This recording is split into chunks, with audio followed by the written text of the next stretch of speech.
minta 10, nanti amanapun gue juga gak takut, gue labrak terus. Lu lihat yang pemberitaan gue, apa gue berani apa gue takut mengkritik pemerintah, apa gue takut mengkritik 9 naga? Kagak. Apalagi pendeta kayak lu ya. Mana selalu meminta perpuluhan dan meminta sumbangan dari jemaat-jemaatnya, dan bahkan jemaat-jemaat yang miskin, sedangkan pendeta tersebut ya tinggal di rumah yang mewah seperti ini teman-teman, dan tidak peduli pada jemaatnya.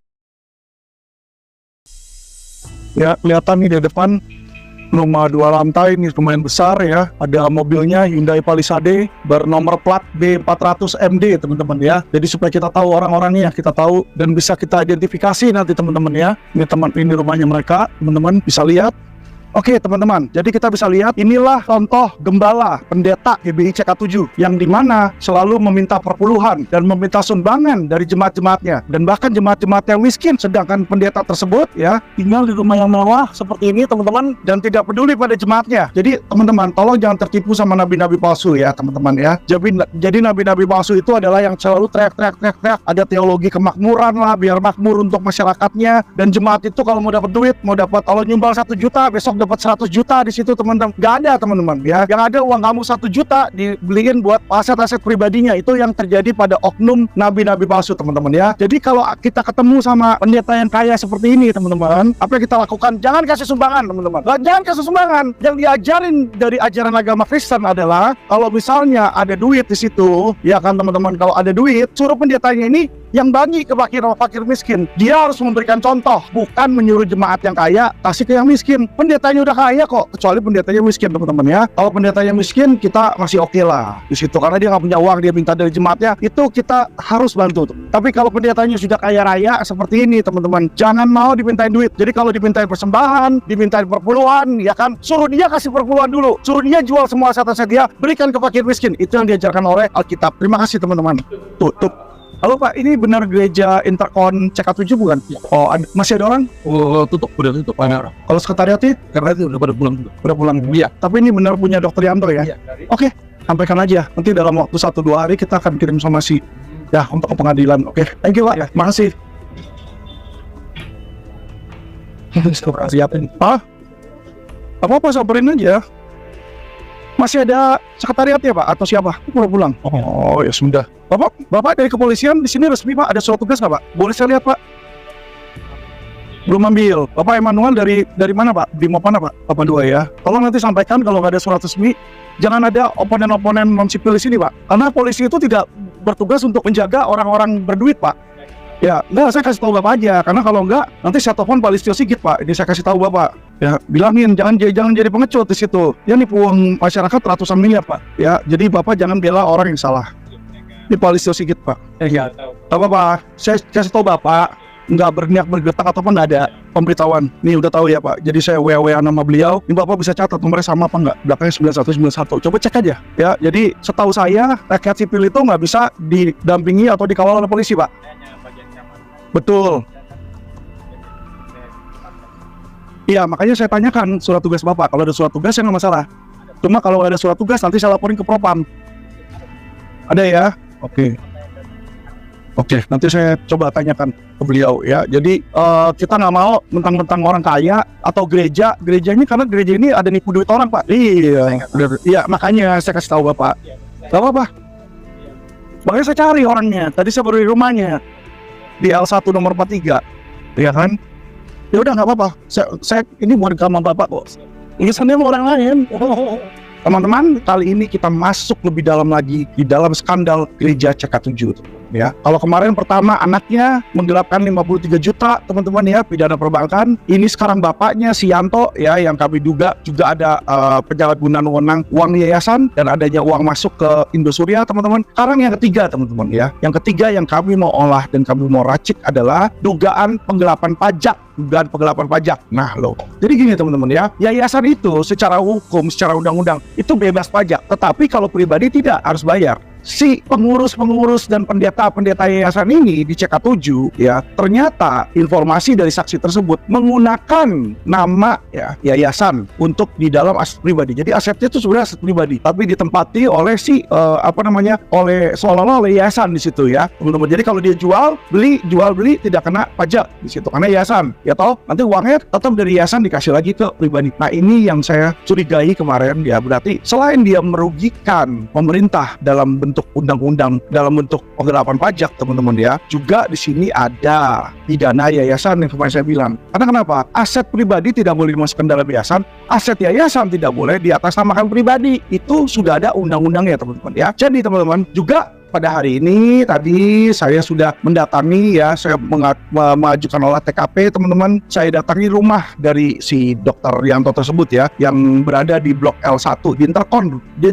sekarang ini tinggal di Intercon, tapi dia infonya saya dengar tetap masih punya yang di Bukit Gading Villa ya, tapi dia pindah ke Intercon supaya lebih dekat dengan gerejanya. Jadi dia ada rumah di Intercon di Blok L1 nomor 43A, dan kita bisa melihat bagaimana bagus dan mewahnya rumah beliau ya. Saya sih nggak masalah, teman-teman ya. Saya sih nggak masalah rumah pendeta itu bagus kalau memang rumah pendeta itu didapatkan dengan cara yang halal, tidak menipu orang, tidak menggelapkan pajak, tidak mencurangi antara aset yayasan dan aset pribadi, teman-teman ya. Dan lebih lagi, teman-teman, saya mau bilang sama teman-teman adalah, kalau sebelumnya saya sudah bilang kenapa ini jemaat-jemaat sudah banyak yang memberikan surat kuasa kepada LQ Indonesia Law Firm untuk mengusut dan mengajukan transparansi laporan keuangan dari CK7, teman-teman ya. Karena inilah yang jadi masalah. Banyak jemaat-jemaat CK7 itu yang miskin. Banyak yang miskin, banyak yang nggak punya duit, banyak yang kesulitan makan, banyak yang kesulitan membayar uang sekolah. Tetapi mereka selalu diiming-imingi dengan perpuluhan-perpuluhan. Apa itu perpuluhan?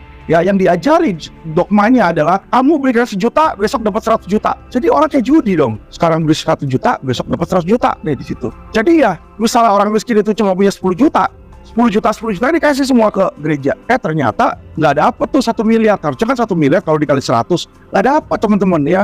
Nah, disitulah banyak orang merasa tertipu karena pengajaran pencucian otak yang nggak benar di situ, teman-teman ya. Saya nggak bilang ini semua gereja melakukan ini, tidak. Tetapi banyak gereja melakukan ini. Banyak oknum-oknum gereja ya. Saya tegaskan lagi, ini adalah oknum gereja, teman-teman. Ya, jadi jangan salah paham. Saya nggak bilang semua gereja. Masih ada gereja yang baik, ada. Masih ada pendeta yang baik, ada. Masih ada yayasan yang baik, ada. Tapi saya sedang berbicara tentang bagaimana modus-modus operandi gereja-gereja abal-abal. Jadi otomatis uang-uang jemaat itu masuklah ke cabang. Jadi kalau kita bedah CK7, dia punya beberapa cabang, teman-teman. Pertama, cabang di Intercon. Kedua, cabang di Kemayoran.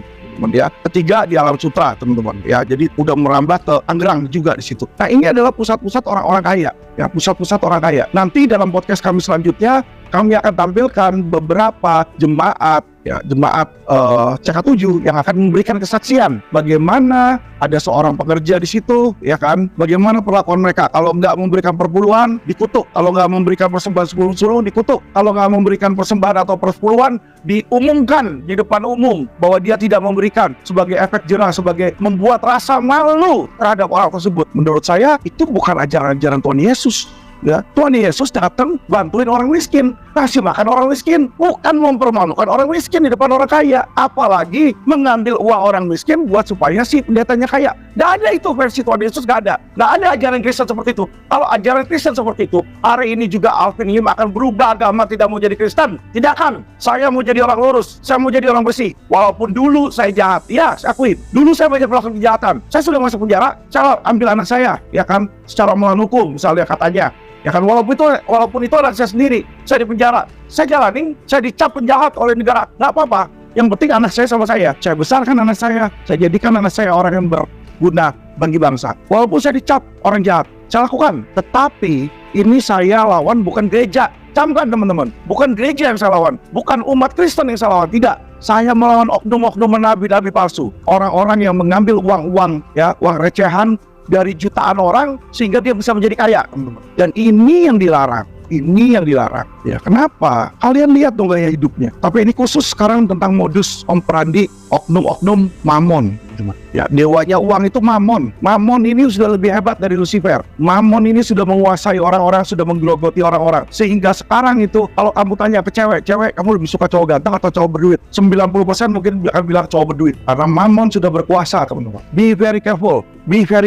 Iblis itu tidak datang dalam bentuk rupa-rupa seperti yang Anda lihat di video, menakutkan, menyeramkan. Kalau kayak begitu orang nggak ada yang mau jadi hambanya iblis, nggak ada yang mau, takut. Tapi iblis itu datang dalam bentuk seorang pendeta yang seolah-olah suci, bertobatlah, bisa menyembuhkan orang, tapi penyembuhannya itu bukan dari Tuhan. Saya kasih tahu teman-teman loh, iblis pun bisa menyembuhkan penyakit. Iblis pun bisa menyembuhkan penyakit. Jadi nabi-nabi palsu bisa menyembuhkan jemaat, bukan berarti dia orang suruhan Tuhan. Jadi dia berpakaian rapi, bisa menyembuhkan orang, banyak duit, ganteng, naik Mercy, naik BMW, tinggal di Bukit Gading Villa, tinggal di Intercon, di situ ya teman-teman ya. Itu bukanlah hamba Tuhan, bukanlah hamba Tuhan. Tuhan bilang hambanya itu jual semua hak miliknya, harta miliknya, berikan ke fakir miskin. Nah itu baru hamba Tuhan, itu baru pelayan Tuhan. Jadi teman-teman, saya nggak bilang teman-teman untuk tidak memberikan persepuluhan atau persembahan sulu atau persembahan offering ya, bukan.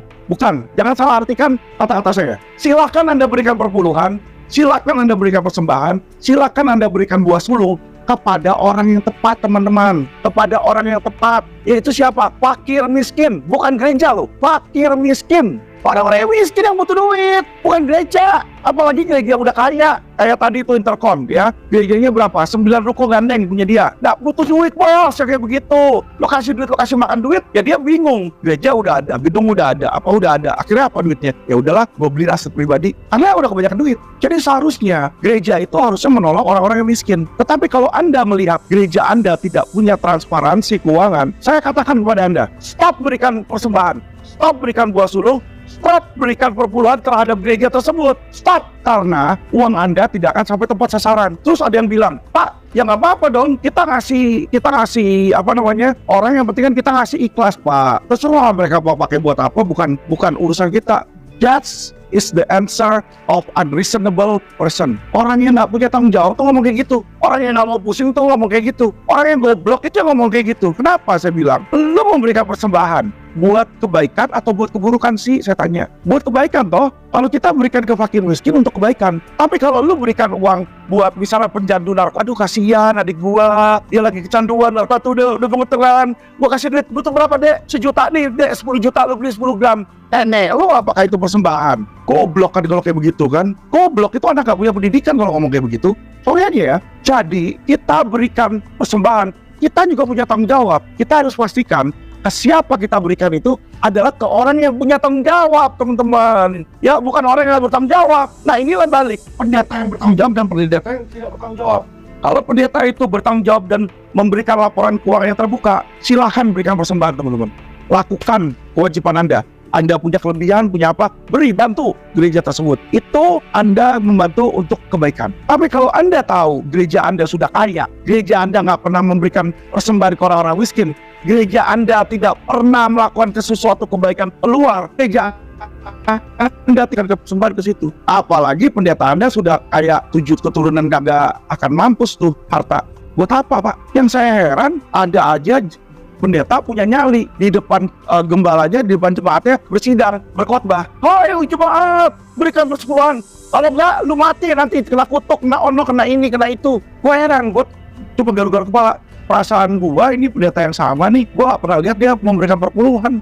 Malah dia cuma ambil duit jemaat, padahal pendetanya udah kaya sekali. Apakah yang seperti ini yang menjadi malaikat Anda, yang menjadi nabi Anda? Sekali lagi saya bilang, kalau pendetanya kayak begitu, kalau nabinya kayak begitu, gua kan gak mau jadi Kristen bos. Dan gua yakin banyak orang mayoritas juga gak mau jadi Kristen. Ngerti ya teman-teman ya? Saya sudah buktikan nih ke teman-teman nih. Saya bukan cuma ngomong-ngomong hoak dibilang saya fitnah. Gua buktikan, dia pendeta kaya, punya banyak duit, ya kan? Ada tol, kalian lihat tuh rumah Intercon tuh. Nah mungkin 1 miliar 2 miliar. Kalau rumahnya 1 miliar 2 miliar, gua beli cash nih besok nih. Ya kan, kalau dia bilang di rumah dia di Intercon 1 miliar 2 miliar, gua beli pakai cash. Gak mungkin itu. Itu rumah bisa minimal 20 miliaran ke atas itu. Tetapi masalahnya, ketika anaknya buka perusahaan, dia sebagai komisaris, uang kliennya ini hilang, klien perusahaannya nih yang disuruh masukin duit, hilang 53 miliar, jawabnya apa? Bukan tanggung jawab gue juga korban, gue juga hilang 6M di perusahaan itu. Nah, lu hilang 6M di perusahaan itu, perusahaan lu sendiri bos, lu komisarisnya. Kan lu sebagai pengawas. Pertanyaan gua, uangnya lu kemanain? Lu sebagai komisaris, pertanyaan saya, wajib dan sewajarnya nggak komisaris itu tahu laporan keuangan? Komisaris itu pemilik loh, ketua dari seluruh dewan pemilik loh. Jadi dari seluruh pemegang saham, kepalanya itu komisaris. Lu tuh berhak minta laporan keuangan. Lu ada nggak laporan keuangan dari 2014 sampai 2020?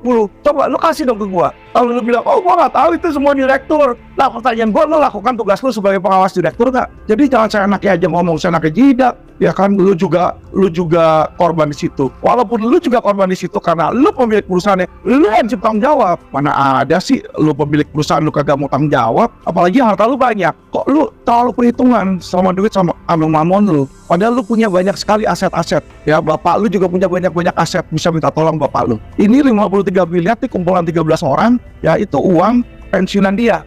Kagak ada yang dibayar. Kalau lu nggak mampu bayar 53 miliar, lu mampu bayarnya berapa? 20M, 30M? Ngomong itikat baik, bukannya keluar dari tanggung jawab, terus malah, oh sialan gue dikatain sama pengacaranya, gue laporin baik aja pencemaran nama baik. Bukan, gue mah sebagai pengacara gak takut laporin pencemaran nama baik. Tadinya lu urusan cuma sama si 13 orang ini, sekarang lu berurusan sama gue pribadi. Gue kasih tau lu aja, lu nyerang gue akan serang lu. Gue gak takut kok. Semestinya kasus lu cuma satu, kasus sama si JJ itu. Sekarang gue akan buat itu pidana yayasan plus penggelapan pajak. Lu lihat aja nanti, gua demo pajak, suruh untuk gembak lu punya ini dan periksa lu punya pembukuan. Lu jangan main-main sama gua lawyer, gua aparat penegak hukum. Gua nggak takut sama lu. Lu mau pendeta uang lu berapa banyak, gua kan gak takut. Karena menurut gua pendeta yang seperti itu adalah pendeta bodong, nabi palsu. Itu menurut gua. Kalau menurut lu adalah seorang malaikat, lu adalah seorang dewa, terserah lu, itu menurut lu. Ya kan, gua boleh punya pandangan terpisah toh. Gua gak takut makanya sama lu orang. Dan gua tantang satu kali lagi ya, JJ kalau lu berani ya sama bapak lu Yanto, ayo debat sama gua. Lu kan bilang lu gak bersalah, lu bilang gua fitnah lu, ya kan? Gua bawa buktinya, gua bawa korbannya, gua bawa bukti setorannya mereka, gua bawa ahunya. Bener nggak lu di situ terlibat atau enggak? Kalau lu nggak terlibat, gua sembah lu 10 kali. Ah, berani nggak lu? Lu dateng gak usah sendiri, gua tahu lu tahu takut. Gua tahu lu orang tuh kagak ada punya nyali. Ya lu JJ sama Yanto, gue tahu lu berdua gak punya nyali. Jangan datang sendiri, debat sama gue. Lu bawa JG, lu sewa Hotman, lu sewa Otto, lu sewa 100 pengacara, lawan gue seorang diri. Ah, berani gak lu? Berani gak? Bacot aja lu gede. Lu pendeta, lu berani teriak di depan mimbar lu. Lu berani teriak di depan mimbar lu, ya kan? Berani berkhotbah ke segitu banyak orang. Sekarang lawan lu gak usah 1000 banyak orang. 1 orang, Alvin Lim. Kapan lu mau kasih tahu gua? Ya kan, jawab tantangan gua di situ. Gua panggil media-media. Mau berapa media lo? 10 media, 100 media. Gua beli airtime-nya. Kita lawan. Kita berdebat hukum. Ya kan, biar masyarakat menjadi menilai dan masyarakat menjadi juri. Berani nggak? Gua bawa ahunya. Bener nggak nama lu terdaftar? Kapan lu jadi komisaris? 2014 sampai 2020. Kapan orang-orang lain gua masih gendut? Orang-orang gua masih gendut di 2019. Ketika lu masih jadi komisaris. Jadi uang yang masuk rekening tersebut, direkturnya Michael, komisarisnya lu berdua yang masih punya kuasa terhadap uang tersebut. Kok gimana bilang lu gak bertanggung jawab? Nanti kalau kita mau berdebat, ya kan bukan cuma lu sama gua. Kita bawa saksi ahli. Lu bawa saksi ahli, gua bawa saksi ahli. Ya, kita bawa ahli pidana, kita bawa ahli yayasan. Ayo kita berdebat di situ. Bawa lawyer lu. Gua tahu kalau lu pengecut. Lu bawa lawyer lu. Jangan cuma JG seorang, gua kasih tau lu. 100 JG pun gak menang lawan gua. Karena posisi lu salah, bos. Lu mau 100 JG pun gak akan menang. Siapa sih itu JG? Siapa? Emangnya kalau lawyer Vidian tinggi berarti dia lawyer jagoan, lawyer hebat? No. Kenapa? Track record dia kebanyakan ngurusin koruptor, ya Indosuria atau penggemblang investasi bodong. Duit, yang dia utamakan duit. Dia bukan mengutamakan kebenaran. Kalau dia mengutamakan kebenaran, dia akan bela korban Indosuria, bukan membela si Indosuria penggemblangnya. Ngerti? Jadi saya Alvin Lim tidak akan pernah takut dan tidak akan mundur selangkah pun. Jangan lu pikir nama JG nakutin gua, tai lu. Gua gak takut sama manusia manapun, gua udah bilang. Jangankan JG, jenderal bintang 4, jenderal bintang 10, nanti amanapun gua juga gak takut, gua labrak terus. Lu lihat dong pemerintahan gua. Apa gua berani apa gua takut mengkritik pemerintah? Apa gua takut mengkritik 9 naga? Kagak. Apalagi pendeta kayak lu lah. Gila, bawa JG lu pikir gua takut loh. Gua pertaruhkan nih nyawa gua nih, ya. Kita berantem, kita lihat nih siapa yang benar. Siapa yang menang, lu atau gua? Ngerti?